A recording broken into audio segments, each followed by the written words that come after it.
What is going on to all my fellow free folks? It's Real Tony with another Game of Thrones video for you today. Tonight has not been a night for me to do anything. I tried to do a Game of Thrones live reaction, did the whole thing, it got corrupted. Tried to do a Game of Thrones discussion with everybody. Wouldn't let me. My Steam lab got corrupted.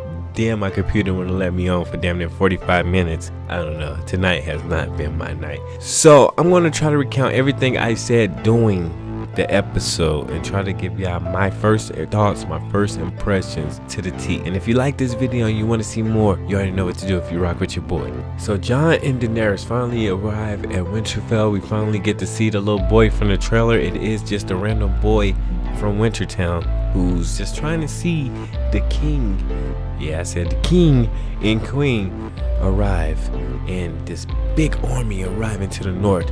We see Arya's the first person we see. This is just one of those things to rekindle that thought from the first episode from when Robert and his procession arrived at Winterfell, but we get it from a new kid's perspective, a different kid's perspective, to show you that time has changed and none of these people are kids anymore. And we get to see a little smirky side of Daenerys when Jon tells her that this is north, they just not gonna accept you. Then her dragons pull off, you know, you scared peasants, and I think she thinks that's cool, you know what I mean? Like, yeah, now they scared, they see me. So that was pretty deep. You get to see that, you get to see that little interaction, two sides of the coin, the north, the south, Winterfell, the southerners, you know, it's kind of dynamic. And you get to see Miss Sunday, Grey Worms, everybody reactions to this. I want to talk about Arya's reaction to seeing all the people she pretty much missed in love, from Jon the Hound to Gendry.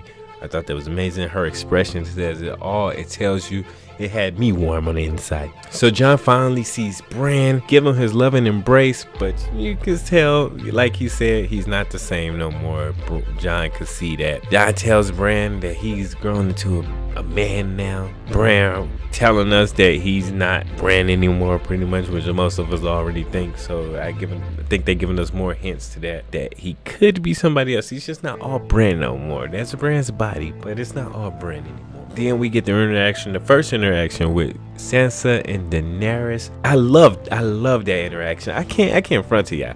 I cannot front to y'all. Sansa in this episode pulled some moves that I had to accept. That was great. I can't say I don't like Sansa. I usually don't fuck with Sansa. I feel for her for some of the things she went through, but she still made stupid moves. That's just the facts. That's facts. Sansa pulled some real OG moves. She pulled some real good decisions. She made the right moves. The stupidest move she made this episode was sitting there Umber, and once she did that, we all knew what was up. We get that interaction in the hall with Lyanna Mormont. She's pretty much upset, pissed. You see her, she's mad, like, I don't even know what you are no more. The disrespect. Jon gave up his crown, and they sitting here all worried about a crown in a position, and Jon is still telling them, like, yo, why are y'all still on this? We got this. We got the Night King. We got the Night King on this way, and y'all still talking about a fucking crown? But as always, Tyrion steps in the middle. He's trying to help them, and he's letting them know, yo, if we don't do this together, we will die. I gotta say, before I go any farther, Tyrion has some looks, some very looks that I gotta keep an eye on, cause the way he looked at Gendry made me feel some type of way. The Tyrion Sansa reunion was something else entirely, cause once again Sansa was right, and it makes me think that Tyrion, I know this just fits the betrayal thing so much more, because Sansa knows how smart Tyrion is, and if she knows that Cersei is going to betray them, you know Tyrion knows that Cersei is going to betray them. So there's something there. They letting us know right then and there that something's up, and Tyrion's making some wrong moves. Some moves he should know better. He should know better. Then we get to the Jon and Arya reunion. Gotta say, I love that reunion. This whole episode was callbacks and reunions, and I gotta say I loved every bit of it. But this scene, this scene shows you how much respect Jon has for Arya and how much love he has for Arya. He asked a few questions. Did you use it? Okay, you know what I mean? You're more than capable. You're alive, so he knows she's more than capable. She's a warrior. He didn't baby her. He didn't do nothing like. He missed her. He loved her, and I thought that scene says enough. Even Arya agreeing with Sansa. Once again, that's crazy. We all agreeing with Sansa right now. Not just the fact that, you know what I mean, because we see both sides. We know who Daenerys is, and we know who Sansa is. We know Jon is. From the moves that Sansa actually making is very fucking smart, other than the Ned Umber thing. Okay, so can we talk about the Golden Company real quick? Like, can we really, like, actually, no, never mind. Let's not talk about the Golden Company. We're gonna keep it moving. Let's talk about Euron. So, as much as I don't like the show Euron, for the show Euron, for the position he is, for who he is, he made all the right moves. He knew what he is. He know what his worth was. He know what his ships was first for. He know that if he walked out of that throne room, Cersei wouldn't have had nothing. He knew he was a key player. This Euron is smarter than he looks. Not going front. He's not. I don't think he's smarter than book Euron. But he's very smart. He's very smart. And then we see Yara, and let's talk about that real quick. Right in this whole thing, let's talk about some of the lines they threw from Cersei saying, I was really one of the elephants. They knew we wanted the elephants. They knew we wanted those elephants. Yeah, I think we could still see the elephants. You think they might pop back up? You think that he's lying? They might be lying or something? Because there's got to be a line towards us. I was really one of the elephants. They knew better. They knew better. But let's talk about Yara real quick. So with Yara, we all was thinking that Yara might have her tongue out, and I think Lynn and Dave and everybody seen that shit too, because Euron breaks it down to why he didn't have her tongue removed. His whole crew is mute, and he didn't have nobody to talk to. That makes sense. Hey, at the same time, we know why his crew is mute in the book. They voices him and they talk and screaming. Yeah. He wants it makes him insane. It fucks with his head. He wants quiet in a storm.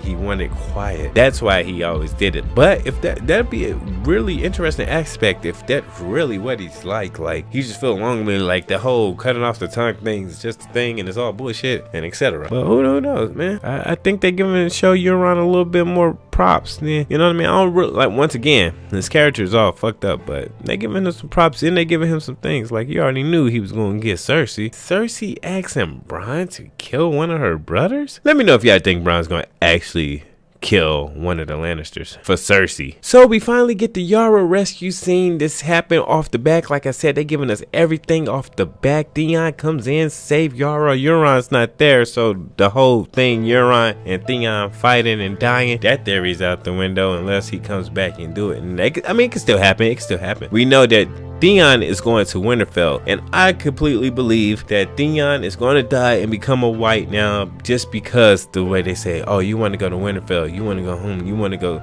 He wants to save Winterfell, and he has to reunite. He has to have a reunion with Bran again and the rest of the Starks, and they got to squash that before he dies. What is dead may never die, but rises again harder and stronger. Somebody needs, like, it's the drowned god with the White Walkers. Like, that shit is what is dead may never die. Just remember that shit, man. But yeah, I believe Theon is definitely gonna die in the Battle of Winterfell now. He's definitely up there in episode 3 death predictions. So we had the conversation with Sir Davos, Tyrion, and Varys, but we're gonna skip over that. There's a little bit more foreshadowing, telling you like nothing lasts forever, and they pretty much talking about Jon and Daenerys' relationship. It's definitely if you think there's gonna be a happy ending, you haven't been paying attention. Just remember those words from Ramsay Snow. One of the highlights of this, they did it. They finally did it. Aegon Targaryen flying. Oh my god, they did it. They fucking did it in the first episode. Once again, we didn't have to wait. They wasn't holding no bars. They said, you waited 2 years? You waited 2 years? Here you go. Go ahead. Go have some fun. Go fly. You ruined horse riding for me forever. You just ruined that for me. Now, you just Jon Snow riding Rhaegar. Guys, let's keep on. The 2-in-1 reunion. Gendry, the Hound, and Arya. Gendry finding Arya beautiful. The Hound finding Arya a bitch. Oh man, the relationships, I love it. They just all love each other still. The Hound was very happy. That is his way of saying, I'm happy you're alive, my guy. That still was beautiful to me. I don't care what nobody say. That was their interaction. Them telling you, I'm alive. Yep. Okay. Yep. You're alive. You're alive. I robbed you too. OG Arya, my god. Gendry little flirting with Arya thing is throwing a wrench in my Arya leaving Westeros thing. She might actually become the younger and more beautiful queen. Who knows? Who knows? I still believe Gendry has a huge subplot waiting. I believe that. Yo, so this interaction with Sam and Daenerys had me on one because the setup was, oh my god, this side of Sam we never seen. And I gotta ask y'all this: is this side of Sam? Is this definitely led for the next thing to happen? And the way that happened, Sam. How y'all feel about Sam in this one? I actually have to. Was it just because? Do y'all feel his pain because of? Even though y'all know what happened, do y'all feel Sam's pain at the moment? Should he have reacted the way he did with his friend in a position like that? Then we get the big reveal. The big reveal. For 8 seasons, you finally get this reveal from the show. Rhaegar Targaryen and Lyanna Stark is your parents. You are the king of Westeros. All of it is yours. You didn't have to bend a knee for shit. Your father did not lie. And let's get this out the way. Ned Stark is an honorable person. There's still no doubt about it. They should not be wrong because he kept a secret to save somebody. Like Sam said, if he would not have kept that secret, you would have been dead. Robert would have killed you. But yes, Ned Stark is not a dishonorable person for not telling Jon his parents. He kept a promise and he did everything he needed to do to keep his nephew alive. So stop the Ned Stark slandering and stop saying he's not honorable. Like, what the fuck? And then we get that Ned Umber scene. Everybody who said Ned Umber was going to be the death, he's the only death actually. Like named death that died in episode 1. Ned Umber, because of Sansa, Ned Umber died. Alice Stark is still alive, so that's good.